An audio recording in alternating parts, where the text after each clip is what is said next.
안녕하세요. 커뮤니티 폴리싱 9주차 수업 진행합니다. 지방자치에 대해서 지금 중요성이 많이 나오고 있죠, 그죠? 한국의 지방자치제도의 법령특위 한번 볼까요? 영상을 보니까 우리나라의 지방자치제도의 역사를 볼 수 있는데요. 우리나라의 지방자치는 1949년 지방자치법 제정으로 그 기틀은 마련되었으나 국내 정치의 불안과 6.25 전쟁으로 지방자치가 실제로 실시된 시기는 한국전쟁이 한창이던 1952년이었고 시읍면의회 의원선거 및 시도의회 의원선거가 처음 실시되었는데요. 그로부터 9년 뒤 5.16 군사 쿠데타로 지방자치는 오랜 시간 동안 중단되기도 했습니다. 오늘날의 지방자치가 있기까지 지방자치제가 부활했던 1991년 3월 26일은 무엇보다 중요한 날로 기록되어 있는데요. 역사 속 그날로 함께 가보시죠. 91년 3월 1961년 5.16 군사 쿠데타 이후 박정희 대통령이 집권하면서부터 1961년 5월 군사혁명위원회에 의해 지방의회가 해산되고 같은 해 9월 지방자치에 관한 임시조치법이 제정, 공포됨에 따라 지방자치단체장 선출이 다시 임명제로 바뀌게 되면서 지방자치제는 흑역사를 맞이합니다.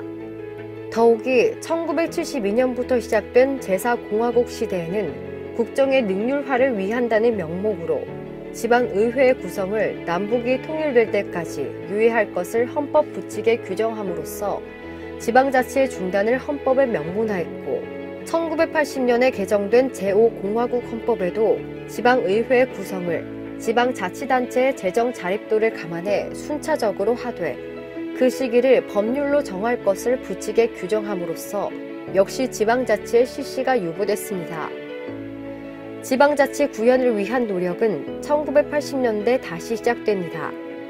고도 경제 성장에 따른 시민 계급의 성장 등으로 민주주의와 지방자치에 대한 열망이 높아지면서 1987년 6.29 선언이 발표되는데요. 국민들의 민주화에 대한 강렬한 열망은 제9차 헌법 개정을 통해 대통령 직선제와 함께 지방자치를 부활시켰습니다. 1991년 3월 5일 정부에서는 지방의회 의원 선거 실시와 관련한 특별 담화를 발표하고 이날 임시국무회의를 열어 3.16 시군 및 자치구 의회 의원 선거 실시일을 의결하였으며 중앙선거관리위원회는 이에 따라 구체적인 선거 일정을 확정, 발표했습니다. 이리하여 1991년 3월 26일 시군구 의회 의원을 뽑는 기초의회 선거가 전국 13,000여 투표소에서 일제히 실시됐으며 모두 4,304명의 시군구 의원이 뽑혔고 전국적으로 260개의 기초의회가 구성됨으로써 본격적인 지방자치 시대가 열리게 됐습니다.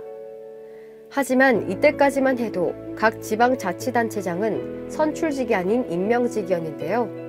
불완전했지만 지방자치제의 부활은 큰 의미가 있습니다.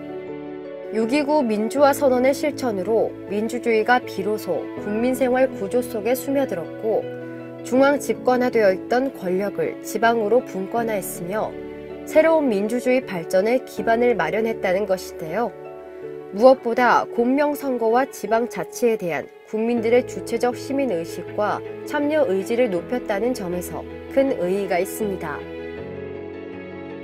이후 우리나라는 1995년 6월 27일 기초의회 의원과 단체장, 광역의회 의원과 단체장을 뽑는 제1회 전국 동시 지방선거가 실시되면서 완전한 지방자치 시대를 맞이하게 됐습니다. 현행 대한민국 헌법에는 지방자치를 구체적으로 명시하고 있는데요. 이는 지방자치의 역사에서 알 수 있듯 지방자치를 무력화해버린 안타까운 역사가 있었기에 앞으로 또 지방자치가 무력화되는 일이 없도록 하기 위한 것입니다. 흔히 지방자치를 풀뿌리 민주주의라고 합니다. 뿌리로 표현되는 만큼 우리 삶의 근본이자 핵심적인 역할을 하는 지방자치. 올바른 지방자치가 실현될 수 있도록 유권자인 우리의 관심이 필요할 때입니다.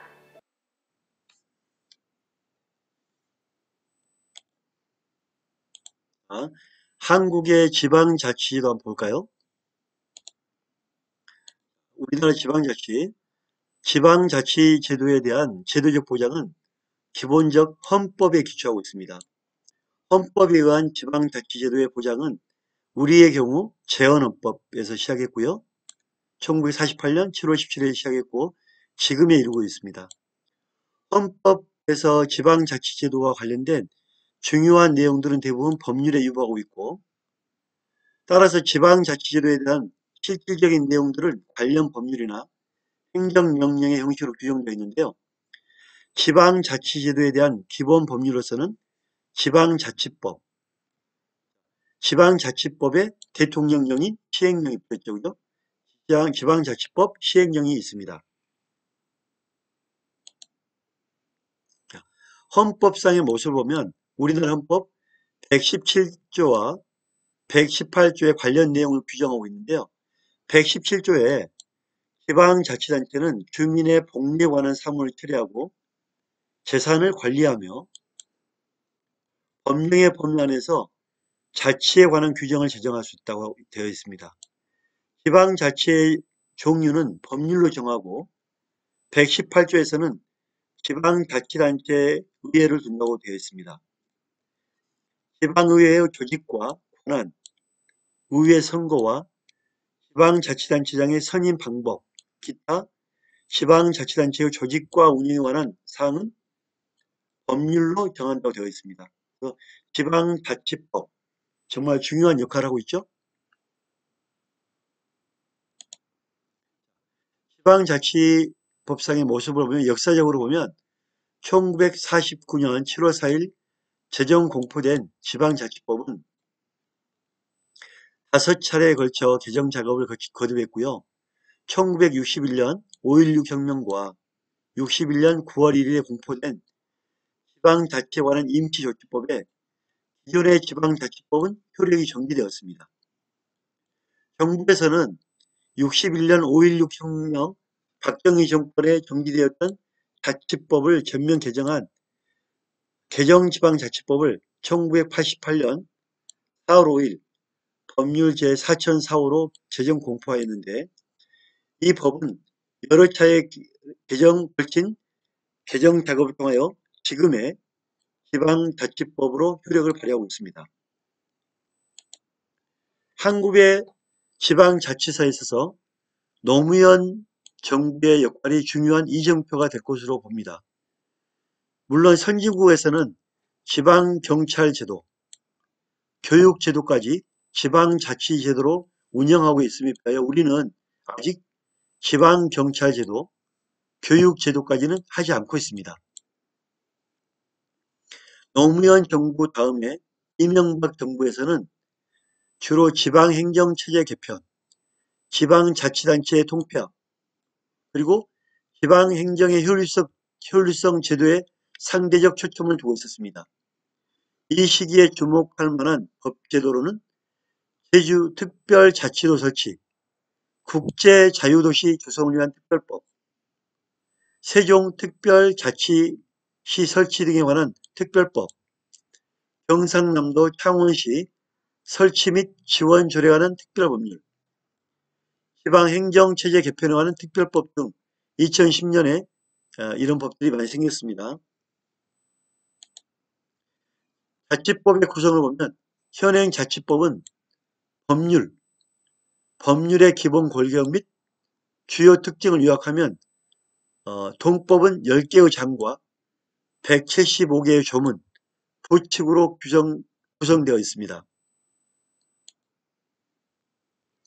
지방자치법의 특성은 위임 입법, 즉 권한을 주는 입법, 권한을 줘버리죠. 그죠? 법적 성격을 갖고 있고, 두 번째로 모든 자치단체에게 적용되는 공통적 기본법이다. 즉 서울, 부산, 대전 통합한 기본 공통법이다. 원래 지방별로 그 특성에 맞는 법이 적용돼야 되는데 공통적 기본법이다. 이거 좀 문제가 있죠. 그죠? 또한 지방자치단체 조직 구성과 운영은 똑같은 기본 내용을 하고 있다. 많이 바뀌어야 되는데 불구하고 한국의 지방자치법은 지방자치제도에 관한 기본법으로서 아직 한계가 있죠. 아까 말한 경찰 관련 제도, 교육 제도가 다 따로따로 운영되고 있는 한계가 있다. 향후 지방자치제도 향상, 지방자치단체의 권능 향상을 위해서는 지방자치단체의 조직 구성과 운영은 물론이고 그 외 영역에 대한 규정과 보완이 좀 많이 필요하다. 이렇게 보시면 되겠습니다. 조례와 규칙을 보면 지방자치단체는 자치권의 형태로서 자신의 사무에 관하여 스스로 법규적 성격을 지닌 자치규범 제정할 수 있는 권능을 가지는데 이를 자치입법권이라 합니다.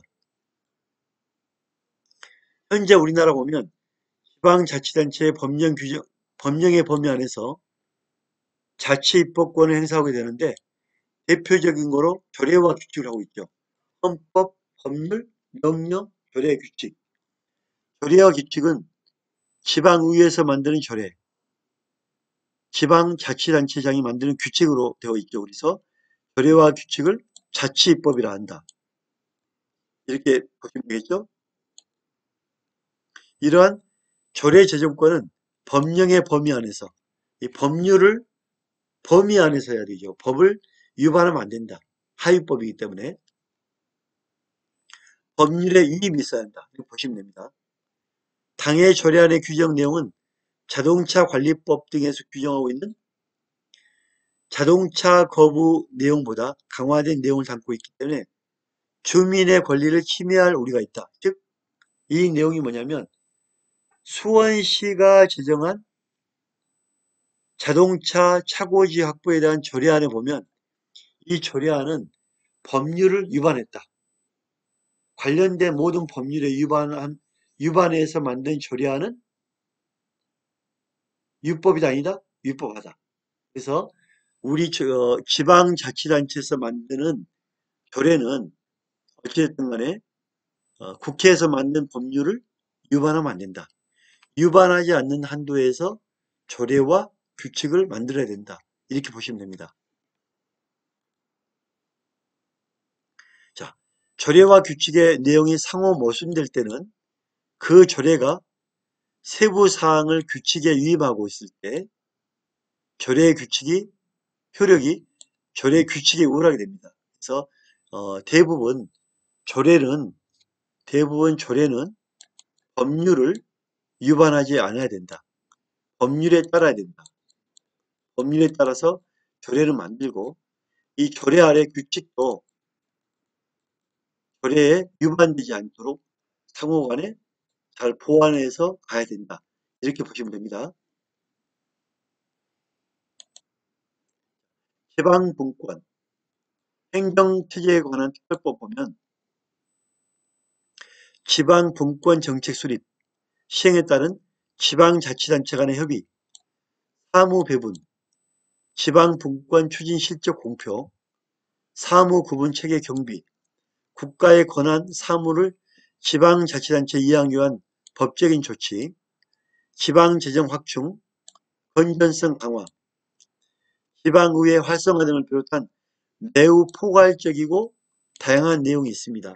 이런 것들이 정비하고 법적인 규율을 갖고 지방의 재정을 확충하고 건전성을 갖고 활성화될 때 올바른 역할을 할 수 있는 겁니다. 지방선거는 공직선거법에 따라서 지방선거가 이루어지고 있죠.